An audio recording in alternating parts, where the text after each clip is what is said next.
Salam sejahtera bagi kita semua.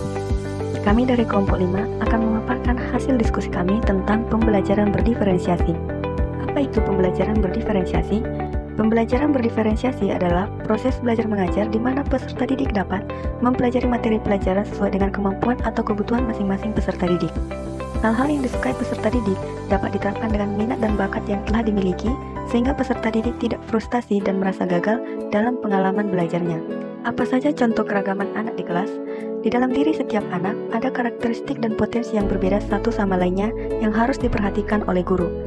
Tomlinson menjelaskan keragaman peserta didik dipandang dari 3 aspek yang berbeda, yaitu kesiapan, minat, dan profil belajar.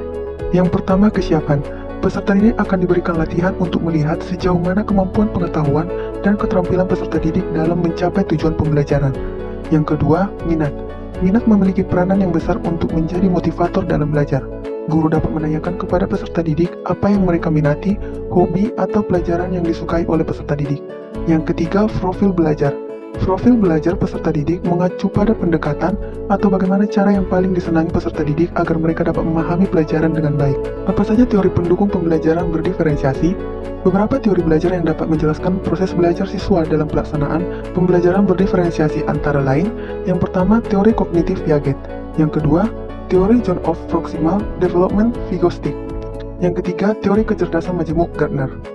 Adapun teori kognitif Piaget memberikan penekanan pada peran dan proses kognitif ataupun kemampuan berpikir dalam pembelajaran. Contohnya, guru memberikan materi pelajaran sesuai dengan kemampuan kognitif siswa berkebutuhan khusus.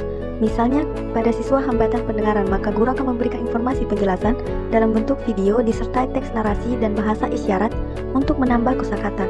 Pada saat terjadi materi kosakata baru, guru dan siswa mendiskusikan makna dari kosakata tersebut dan diakhiri dengan penyampaian pemahaman siswa tentang materi yang dipelajari melalui tulisan.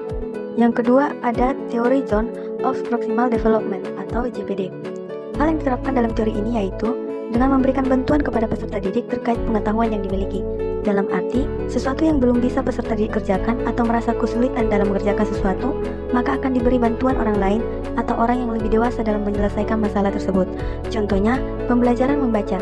Sebelum memulai kelas guru memberikan beberapa kata untuk dibaca oleh peserta didik.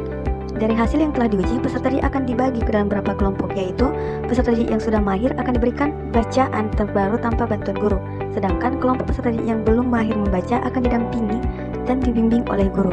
Dalam kasus ini, proses JPD dapat dilihat dari proses penerimaan pengetahuan siswa dari yang tidak dapat membaca kata kemudian dibimbing oleh guru sampai siswa dapat membaca kata baru.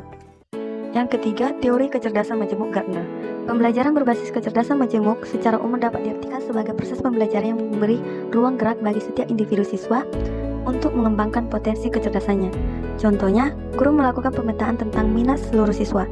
Jika di kelas terdapat siswa hambatan intelektual yang suka dengan musik, maka media pembelajaran dan reward yang diberikan ketika siswa tersebut berhasil melakukan tugas dengan menyanyikan lagu bersama.